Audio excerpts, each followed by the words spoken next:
最近出街食飯有冇覺得貴咗呢？都貴得都有幾蚊啦，都貴，都幾貴。有時可能啲嘢份量細啊，如果價錢冇改，份量可能少咗咯，少咗啱我哋咯。消費者覺得貴，餐廳都話經營艱難。加拿大餐飲協會最新嘅報告話，超過一半嘅餐廳話客流量減少，71%話盈利能力下降。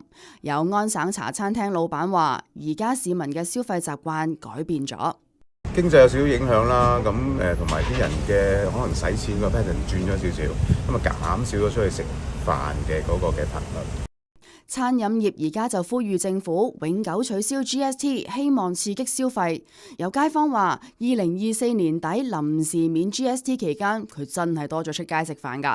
因為係免稅咧，咁咪多咗真係出去食飯啦。咁睇下即係等個經濟會好返啲咁樣。咁街坊又支唔支持永久取消 GST 呢？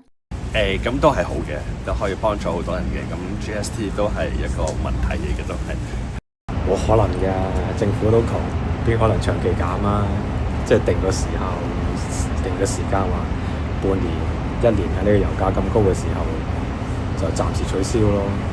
亦都有人擔心減稅之後，政府收入減少，福利都可能會受到影響。即係如果你減咗去，政府稅收又少咗，咁政府提供嘅福利又少咗啫，咁即係變咗我諗即係要取個平衡咯。但係如果少咗 GSP， 我哋福利係咪少咗咧？係咪啊？呢個兩全噶嘛，係咪？政府邊有錢啊？至於餐廳老闆就話，之前短暫免 GST， 生意都未見大幅增加。